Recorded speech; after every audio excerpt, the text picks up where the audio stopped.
வணக்கம்.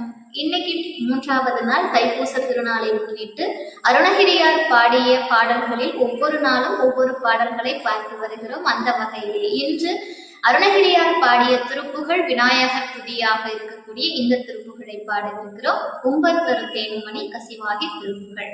உம்பர் தரு தேனுமணி கசிவாகி ஒன்கடலில் தேனமுது துணர்வூறி இன்பரச தேபருகி பலகாலம் என்றனுயிர் காதரவு சருள்வாயே தம்பிதன காகவன தனைவோனே தந்தை வள தாளருக்கை கனியோனே அன்பர் தம காலநிலை பொருளோனே ஐந்துகர தானைமுக பெருமாளே என்று அருணகிரியார் இந்த பாடல்ல சொல்லியிருக்கிறார்.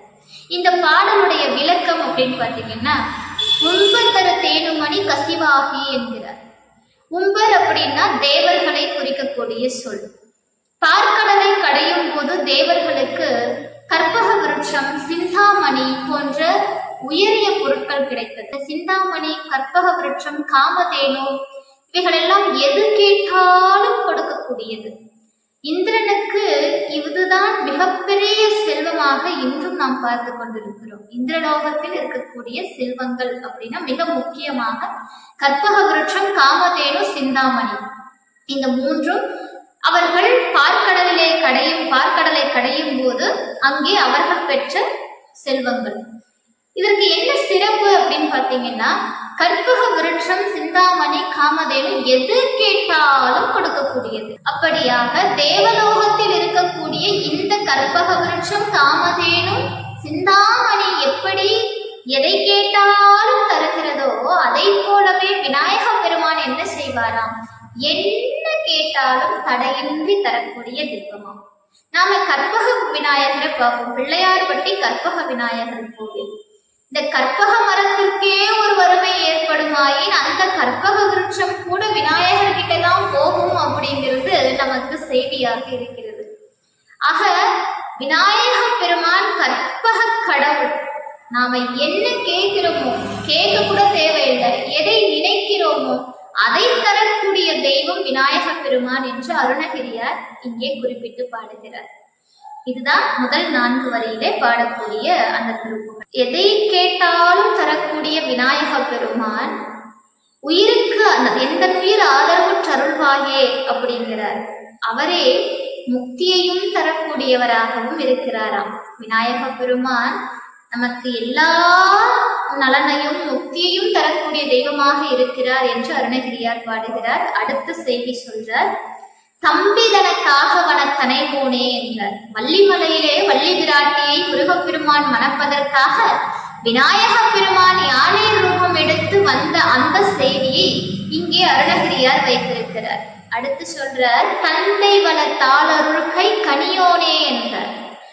தன்னுடைய தாயாரையும் தந்தையையும் வலம் வந்து ஞான பழத்தை பெற்றுக்கொண்டவர் அல்லவா விநாயக பெருமான். ஆகையினாலே ஞான கொழுந்தாக இருக்கக்கூடிய விநாயக பெருமானை இந்த பாடலிலே வைக்கிறார். தாயையும் தந்தையையும் இந்த பிரபஞ்சமாக கருதி, உலகமாக கருதி அவர்களை வலம் வந்த விநாயக கடவுள், வலம் வந்து அந்த ஞான கனியை பெற்றுக்கொண்டவர். இருவருக்கும் பெரிய வித்தியாசம் அல்ல.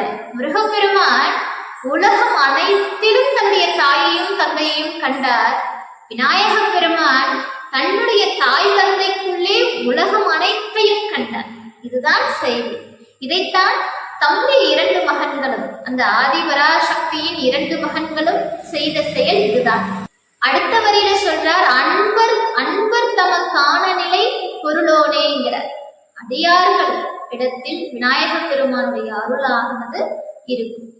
அன்பர்களுக்கு தேவையான அருள் பொருள்களை விநாயக பெருமான் தந்தருள்வார் என்ற செய்தியோடு 5 கர தானை முக பெருமாளே என்று இந்த பாடலை முடிக்கிறார்.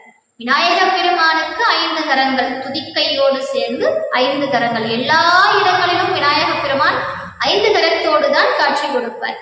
பிள்ளையார்பட்டி கற்பக விநாயகர் கோவில்ல மட்டும்தான் விநாயக பெருமான் 3 கரங்களோடு காட்சி கொடுக்கிறார். 2 கரங்கள், அதாவது ஒரு கரத்திலே சிவத்தையும் மற்றொரு கரத்தை இடுப்பிலையும் வச்சிருப்பார்.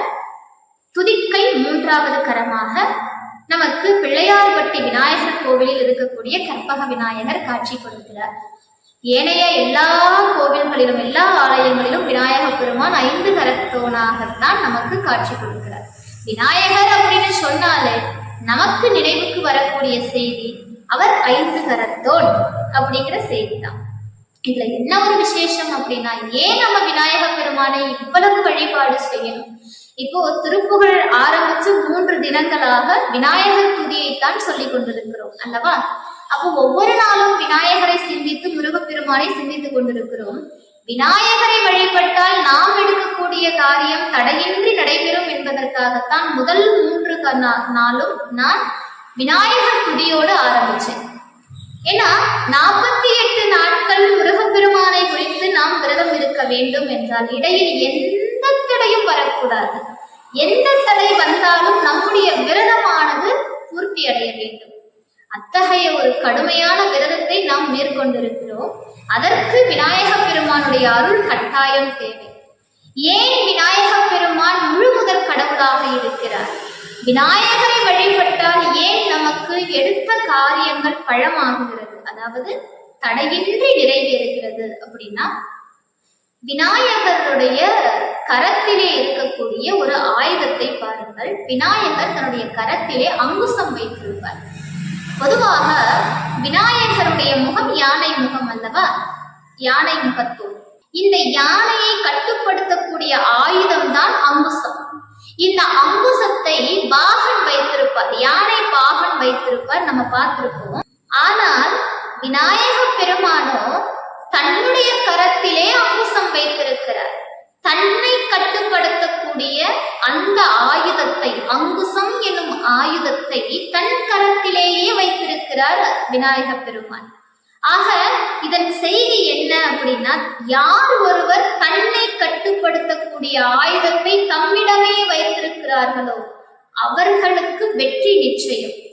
அவர்களுடைய வாழ்க்கையில் ஞானம் கட்டாயம் கிடைக்கும், முக்தி கட்டாயம் கிடைக்கும். தன்னை கட்டுப்படுத்தாத ஒருவனால் கட்டாயமாக வாழ்க்கையில் வெற்றி பெறவே முடியாது. இதை உணர்த்தும் விதமாகத்தான் விநாயகர் தன்னை அடக்கக்கூடிய அங்குசத்தை தாமே கையில் ஏந்தி வைத்திருக்கிறார். அவர் ஞான கொழுந்தல்லவா? இப்படியாக அருணகிரியார் விநாயக பெருமானை பெரிதும் போற்றி புகழ்ந்து பாடிய அற்புதமான திருப்புகழ் பாடல்கள் 3 பாடல்கள் நாம் பார்த்திருக்கிறோம். அடுத்த பதிவிலிருந்து ஏனைய பாடல்களை, அருணகிரியாரின் அழகான அற்புதமான பாடல்களை ஒவ்வொரு நாளும் சிந்திக்கவிருக்கிறோம். தொடர்ந்து நம்முடைய சேனலுக்கு ஆதரவு கொடுங்க. இந்த பதிவு உங்களுக்கு பிடிச்சிருந்தா மறக்காம லைக் பண்ணுங்க, ஷேர் பண்ணுங்க, சப்ஸ்கிரைப் பண்ணிக்கோங்க. ஃப்ரெண்ட்ஸ் அண்ட் ரிலேட்டிவ்ஸ்க்கு ஷேர் பண்ணி விடுங்க. நன்றி, வணக்கம்.